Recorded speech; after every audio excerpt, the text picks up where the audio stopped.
दोस्तों, लोग कहते हैं कि जातियां अंग्रेजों ने बनाई है, मुगलों ने बनाई थी।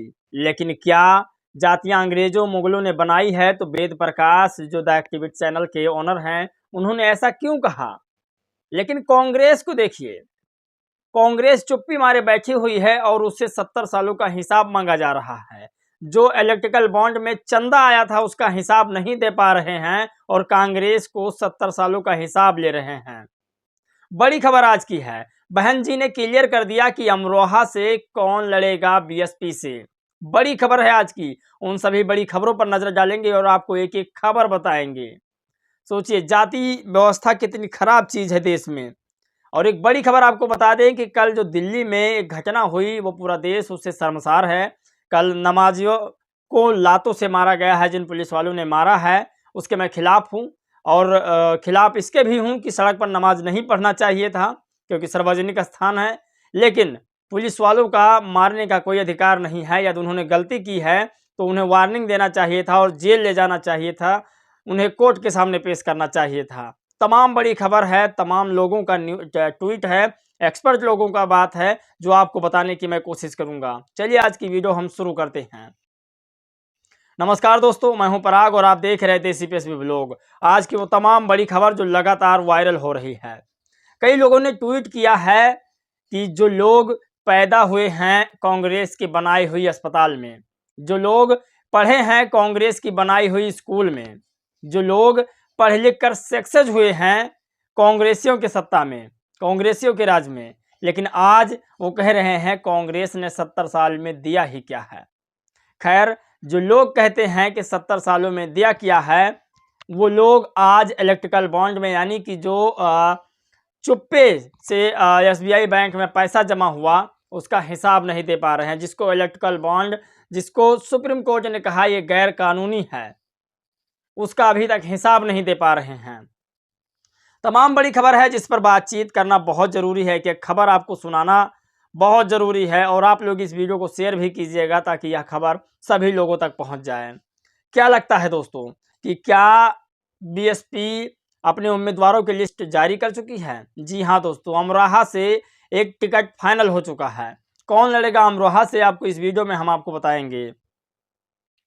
अमरोहा लोकसभा सीट के लिए बसपा ने डॉक्टर मुजाहिद हुसैन को प्रत्याशी घोषित किया। भाजपा के बाद अब बसपा ने भी अमरोहा लोकसभा सीट से अपना प्रत्याशी घोषित कर दिया है।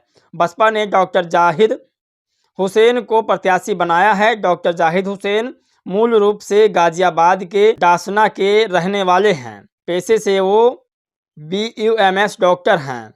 वो 2 साल पहले ही बसपा में शामिल हुए हैं। उनकी पत्नी बगेजहां डसना नगर पंचायत अध्यक्ष हैं। सोचिए, ये बड़ी खबर है। और बीएसपी ने भी अगली चाल अपनी चल दी है। उस जगह पर जहां पर मुस्लिम बहुल्य क्षेत्र है, वहां पर डॉक्टर जाहिद हुसैन जी को उतारा है।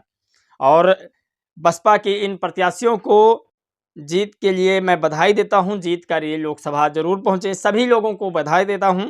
और आपको बता दूं कि वेद प्रकाश जी ने क्या लिखा है। वेद प्रकाश ने एक बड़ी खबर लिखी जिसने पूरे जातीय का भंडार खोल दिया है। आप सोचिए, जो लोग कहते थे कि जातियां अंग्रेजों ने बनाई है, अंग्रेजों के पहले जातियां भारत में थी ही नहीं। वर्ण व्यवस्था था। वर्ण व्यवस्था में शूद्र, वैश्य और क्षत्रिय और ब्राह्मण धर्म था, यानी कि सोचिए। लेकिन उनको बता दें कि अगर जातियां अंग्रेजों और मुगलों ने बनाई थी तो उससे पहले कौन कौन सी जातियां थी, क्यों कहा गया रामायण में जातियों का उल्लेख।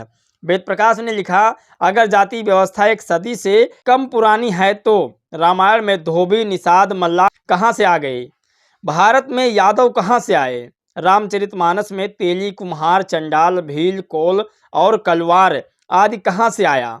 कोलोजियम के प्रोडक्ट से उम्मीद ही क्या कर सकते हैं? सोचिए, यदि जातियां अंग्रेजों ने बनाई है, यदि जातियां मुगलों ने बनाई है, तो रामायण में तुलसीदास ने क्यों इन जातियों का उल्लेख किया है? ये बड़ा सवाल है। खैर, आपको एक बड़ी खबर बताते हैं जो लगातार वायरल हो रही है और इन खबरों को टीवी अखबार बिल्कुल नहीं दिखा रहा है। अश्वनी यादव ने लिखा है कि हिंदू सड़क पर आधा ब्लॉक करके 9 दिन तक नवरात्रि का प्रोग्राम होता है। जब किसी को दिक्कत नहीं है पर किनारे अगर कोई मुसलमान शांति से कुछ मिनट की नमाज पढ़ लेता है तो पेट क्यों दर्द करने लगता है लोगों का। ये लिखा अश्विनी यादव ने कि 9 दिन नवरात्रि में पूरा सड़क ब्लॉक कर दिया जाता है, तब किसी को दिक्कत नहीं होता है। और आज यदि मुसलमानों ने सड़क के किनारे नमाज अदा कर ली है तो आखिर दिक्कत किसको हो रही है। दोनों काम गैर कानूनी है, चाहे सड़क पर नमाज पढ़ना हो या फिर हिंदू पूजा प्रतिष्ठान करना हो।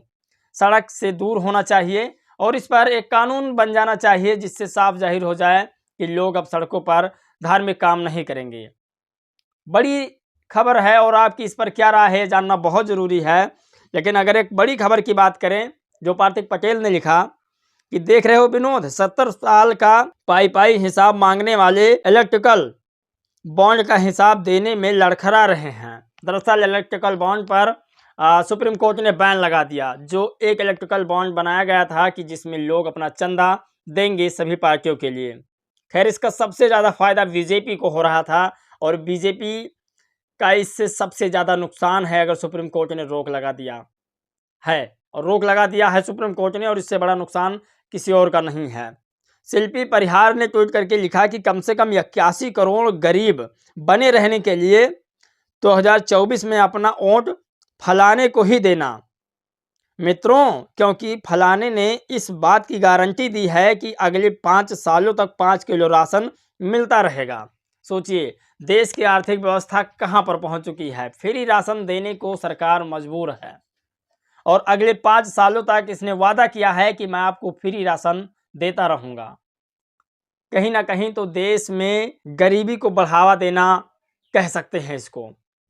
और कुछ अम्बेडकर ने लिखा कि कांग्रेस की घोषणा, राहुल गांधी केरल के वायनाड से लड़ेंगे चुनाव, वहां उनका मुकाबला सीपीआई की नेता दलित महिला कमरेड एनी राजा से होगा। ये भी हो सकता है कि एनी राजा का लेफ्ट नाम वापस लेने को मजबूर कर दे। सोचिए, ये बड़ी खबर है और उन तमाम खबरों के लिए आप मेरे चैनल को भी सब्सक्राइब कर सकते हैं और इस वीडियो को शेयर भी कर सकते हैं। लेकिन आपको बता दें हेमा गौतम ने क्या लिखा है, बड़ी खबर है, इसे समझना चाहिए। लास्ट की वो सबसे बड़ी खबर, मायावती जी का एक सशक्त उम्मीदवार है। विपक्ष में मोदी जी को हराकर प्रचंड बहुमत से भारत की प्रधानमंत्री बन सकती हैं। अगर या भारत की पीएम बनती हैं तो भारत का सौभाग्य होगा। पहले एक दलित महिला भारत की प्रधानमंत्री होगी। पीएम पद के लिए मायावती जी का हम भारत के लोग अभी से स्वागत करते हैं। सोचिए, पीएम पद के लिए सभी लोग बहन जी का स्वागत करते हैं। और मैंने इंडिया गठबंधन में भी देखा कि लोग कह रहे हैं कि यदि बहन जी इंडिया गठबंधन में शामिल होती हैं तो पीएम पद की उम्मीदवार होंगी। लेकिन क्या ये जो गठबंधन है वो मायावती जी को एक्सेप्ट करेगा पीएम पद के लिए?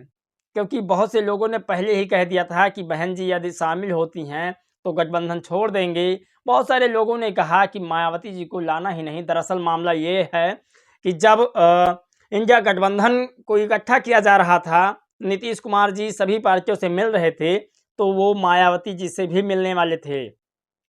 लेकिन कुछ लोगों के कहने पर वो मायावती जी से नहीं मिलने गए थे। बाकी आप लोग की क्या राय है, क्या प्रतिक्रिया है, ये जानना बहुत ज़रूरी है। दोस्तों, इस वीडियो में बस इतना ही। मिलेंगे एक और खबर एक नए राजनीतिक मुद्दे के साथ। तब तक के लिए जय भीम, नमो बुद्धाय।